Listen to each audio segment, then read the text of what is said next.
ആയുർവേദ ചികിത്സയുടെ മറവിൽ തിരുവനന്തപുരം പെരുങ്കടവിളയിൽ ലഹരി പിടിപ്പിക്കുന്ന അരിഷ്ട കച്ചവടം നടന്നുവെന്നതാണ്. CPIM പെരുങ്കടവിള ലോക്കൽ കമ്മിറ്റി അംഗവും വ്യാപാരി വ്യവസായി ജില്ലാ കമ്മിറ്റി അംഗവുമായ തങ്കരാജിന്റെ സ്ഥാപനമാണ് ബെവ്കോയ്ക്ക് സമാനമായി പ്രവർത്തിച്ച് ലക്ഷങ്ങൾ കൊയ്തത്. റിപ്പോർട്ടർ പുറത്തുവിട്ട വാർത്തയ്ക്ക് പിന്നാലെ എക്സൈസ് സംഘം മിന്നൽ പരിശോധന നടത്തി പ്രതികളെ കയ്യോടെ പിടികൂടി. അരുൺ സോളമന്റെ റിപ്പോർട്ട്.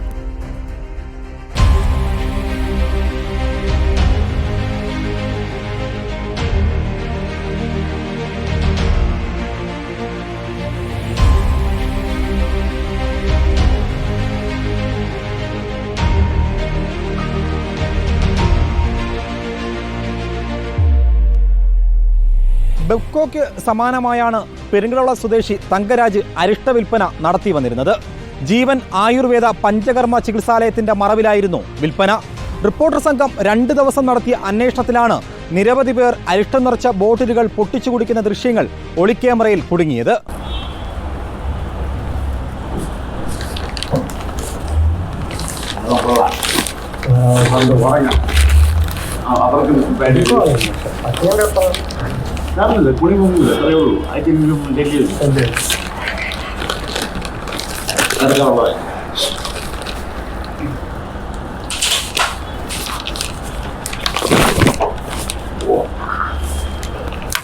ശക്തി ആയുർവേദ ഫാർമാസ്യൂട്ടിക്കൽസിന്റെ പേരിൽ വിറ്റുവന്നിരുന്ന അരിഷ്ടത്തിന് പേരുകൾ പലതാണെങ്കിലും കിക്കിന്റെ കാര്യത്തിൽ ഇവർ ബിയറിനേക്കാൾ മുമ്പന്മാരാണ്.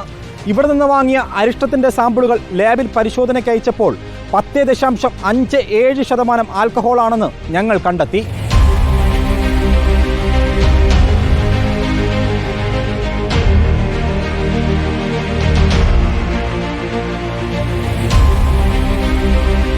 ഇന്ന് രാവിലെ വാർത്ത പുറത്തു വന്നതിന് പിന്നാലെ സർക്കിൾ ഇൻസ്പെക്ടർ ഷാജഹാന്റെ നേതൃത്വത്തിലുള്ള എക്സൈസ് സംഘം സ്ഥലത്തെത്തി മിന്നൽ പരിശോധന നടത്തി. ഡോക്ടറിന്റെ പ്രിസ്ക്രിപ്ഷനോ രോഗികളുടെ രോഗവിവരങ്ങളോ ഇല്ലാതെയാണ് നാളിതുവരെ തങ്കരാജ് ഇവിടെ അരിഷ്ടം വിറ്റുവന്നിരുന്നതെന്ന് അന്വേഷണ സംഘത്തിന് ബോധ്യമായി. സ്റ്റോക്ക് ഡോക്ടറിന്റെ പ്രിസ്ക്രിപ്ഷൻ അനുസരിച്ച് രോഗിയുടെ പേരും കൊടുത്ത ഐറ്റത്തിൻ്റെ പേരും എഴുതണമെന്നുള്ള രജിസ്റ്ററുണ്ട്. അത് മെയിൻറ്റെയിൻ ചെയ്തിട്ടില്ല.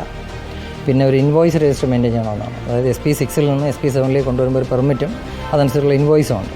അത് അവർ നോട്ടീസ് കൊടുത്തിട്ടുണ്ട്. അവർ ഇപ്പോൾ നിലവിൽ പ്രൊഡ്യൂസ് ചെയ്തിട്ടില്ല. പിന്നെ കുറച്ച് കാലി ബോട്ടിലുകൾ കിട്ടിയിട്ടുണ്ട്. അതിവിടെ പൊട്ടിച്ച് കൊടുക്കുന്നു എന്നുള്ളതാണ്. കേസ് രജിസ്റ്റർ ചെയ്യുന്നുണ്ട്. ഫൈൻ എന്തെങ്കിലും ഉണ്ടോ സർ? ഫൈൻ വരും.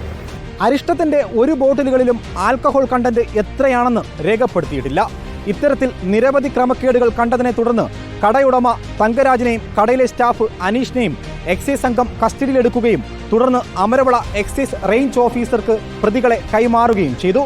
വീഡിയോ ജേർണലിസ്റ്റ് വിഷ്ണു പ്രസാദിനൊപ്പം reporter Arun Solomon, in reporter, Thiruvananthapuram.